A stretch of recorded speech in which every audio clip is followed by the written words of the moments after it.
Welcome to நம் சமையல் நம் கையில். இன்னைக்கு வெண்ணெய் காய்ச்சது எப்படின்னு பார்ப்போம். கடையில் வாங்கின வெண்ணெய் அதை ஃபஸ்ட்டு தண்ணி ஊற்றி நல்லா கழுவணும். ஃப்ரிட்ஜில் வச்சுருந்தாலும் அந்த கட்டியை போகிறதுக்கு தண்ணியிலே கொஞ்சம் நேரம் வச்சுருந்தோம்னா கட்டியெல்லாம் போய் நல்லா குல குலன்னு வந்துடும். அதுக்கப்புறம் கழுவிட்டு நம்ம காய்ச்சணும். இப்போ தண்ணியில் போட்டிருக்கேன். இதை சுத்தமாக எடுத்து தண்ணியை பூரா இருத்துட்டு காய்ச்சுவோம். தண்ணியெல்லாம் சுத்தமாக இருத்துட்டேன். 2 தடவை கழுவிட்டேன். இப்போ இதை ஸ்டவ்வில் வச்சு காய்ச்சுவோம். ஸ்டவ்வில் வச்சுருக்கேன். ஃப்ளேம் சிம்மில் வச்சு தான் காய்ச்சணும். கிண்டிக்கிட்டே இருக்கணும், இல்லைன்னா அடியில் பிடிச்சிரும்.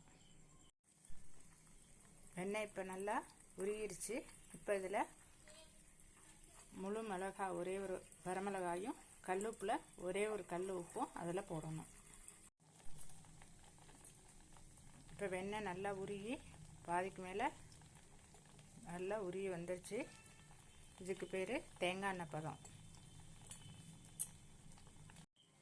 இப்போ ஒரு கலர் மாறிடுச்சு பாருங்கள். இதுக்கு பேர் நல்லெண்ணெய் பதம்.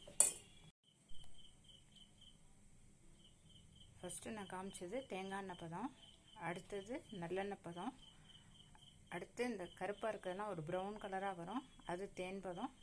இது கருப்பாக மாற போகும்போது தான் அந்த சவுண்டெல்லாம் அடங்கிடும். அப்போ நம்ம கருவேப்பிலை போட்டு இறக்கணும். அடுத்தடுத்த பதம் சீக்கிரம் வந்ததுனால என்னால் வீடியோ எடுக்க முடியல. இப்போ நெய் பதம் வந்த உடனே கருவேப்பிலையை போட்டு இறக்கிட்டு நம்ம வேறு ஒரு டப்பாவுக்கு மாற்றிடணும். நான் இந்த உடனே மாற்றி வச்சுட்டேன். இதில் இருக்க நெய்யை வேஸ்ட் ஆகாமல் இதில் நம்ம சாதத்தை போட்டு பிசைஞ்சு சாப்பிட்லாம். மிளகாய் முழுசாக போடும்போது சில நேரம் வெடிக்கும். நம்ம ஊசியை வச்சு குத்திட்டு போட்டோம்னா வெடிக்காது. அடுத்தடுத்த பதம் சீக்கிரம் வந்துடும். ஃபஸ்ட்டு வர்றது தேங்காய் எண்ணெய் பதம், அடுத்தது நல்லெண்ணெய் பதம், அடுத்தது தேன் பதம், அடுத்தது நெய் பதம்.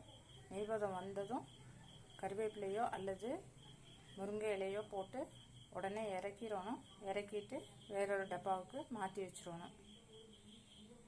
இதே மாதிரி நீங்களும் செஞ்சு பாருங்கள். தேங்க்யூ.